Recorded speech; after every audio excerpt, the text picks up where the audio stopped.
Kemarin rame nggak kemarin? Kebaktian kemarin?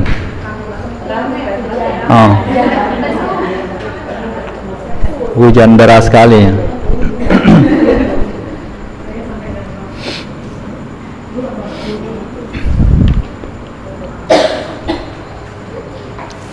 Nih lagi musim virus flu. Hati-hati jaga kesehatan. Sepertinya juga sudah hampir nih dikit-dikit kena. Ini namanya punya badan. Ini namanya sakit. Mau ditolak juga susah. Virus juga tidak kelihatan. Masuk ke hidung. Kalau daya tahan tubuh tidak kuat-kuat, juga langsung drop. Makanya kalau belajar Dhamma, jadi bisa membedakan antara mana sakit fisik, mana dengan pikiran. Kalau tubuh jasmani itu yang sakit, tidak sampai membuat pikiran juga ikut sakit, maka akan sedikit lebih tenang.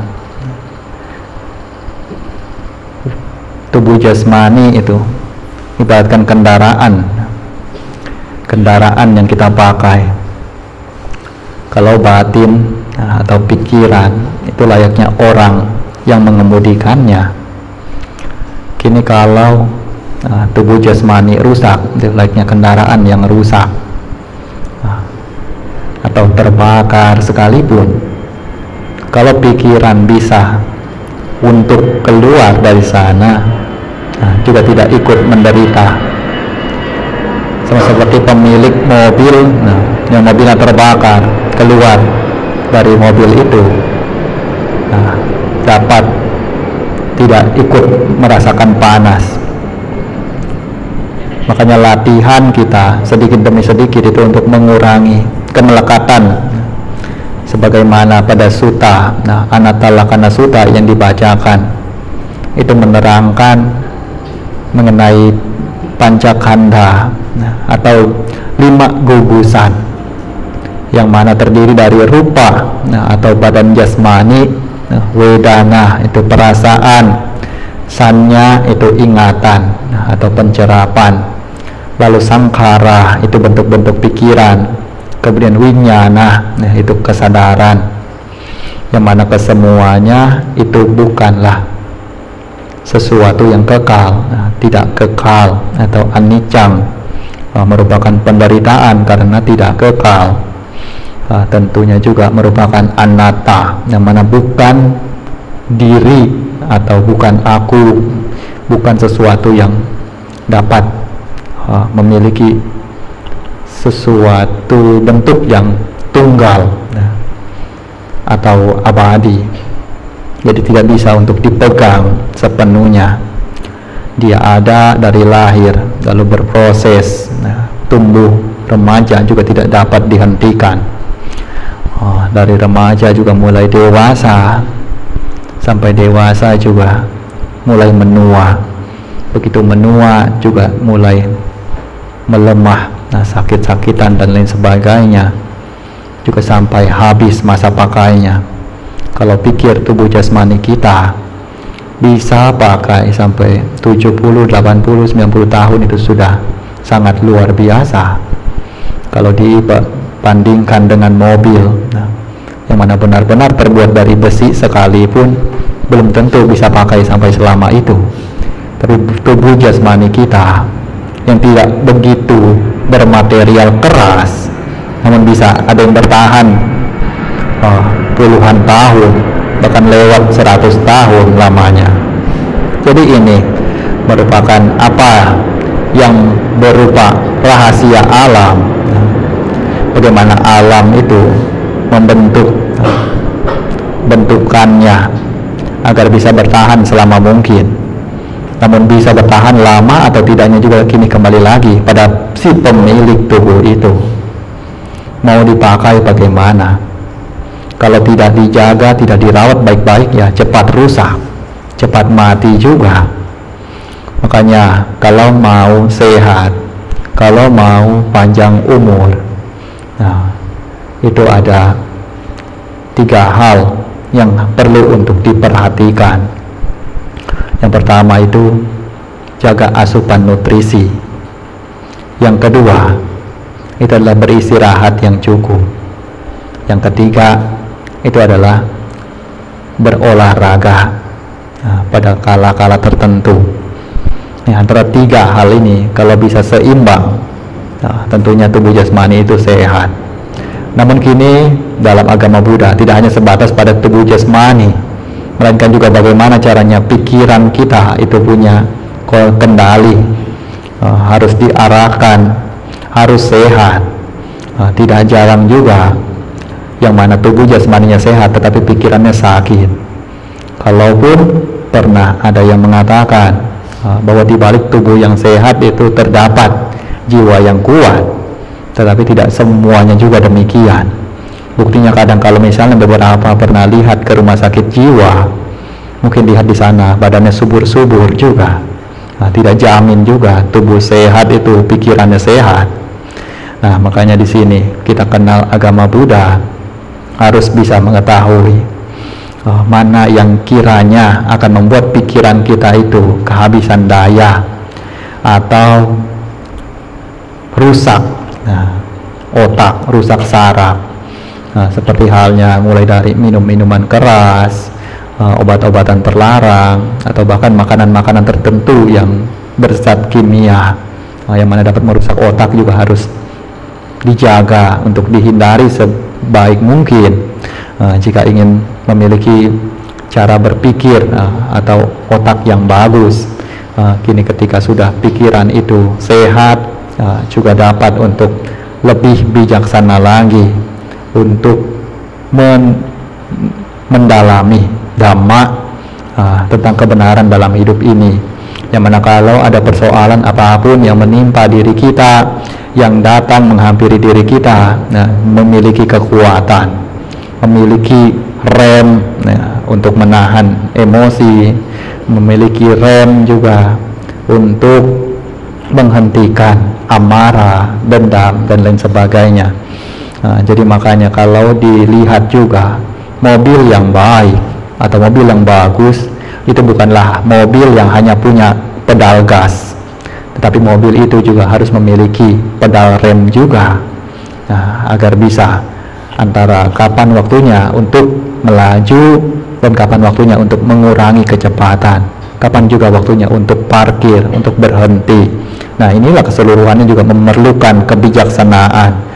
Makanya Buddha Sasana itu mengajarkan diri kita untuk memahami hal-hal tersebut, di mana kejahatan apapun yang muncul itu berusaha untuk direm, untuk dihentikan.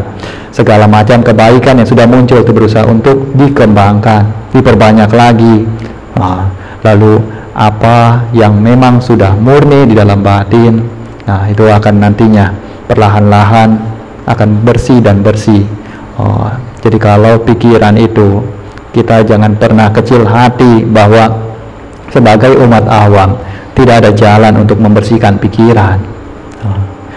Bukan hanya sekedar para pertapa saja, para samana saja, para biku saja yang bisa membersihkan pikiran, tapi umat awam sekalipun juga dapat untuk melakukannya apabila memiliki kesungguhan untuk mengendalikan itu semua, untuk mengendalikan pikirannya sebaik mungkin. Sama seperti rumah, kalau misalnya setiap hari disapu maka tidak akan ada debu, tapi kalau dibiarkan, ditinggalkan begitu saja, tidak dirawat, tidak diurus, juga akan kotor. Sama seperti pikiran kita, kalau diri kita itu berada pada diri kita, di dalam diri kita, jadi ibaratnya kita sebagai pemilik rumah itu tinggal benar-benar, tidak pergi kemana-mana di dalam pikiran kita ini, bukan yang berkelana sana sini sementara badan jasmani di sini.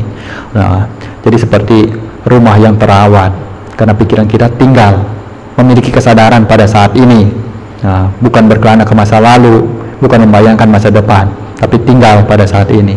Itulah secara otomatis akan ada saatnya untuk pikiran itu terjaga, dan terus menerus bersih karena punya kendali yang baik.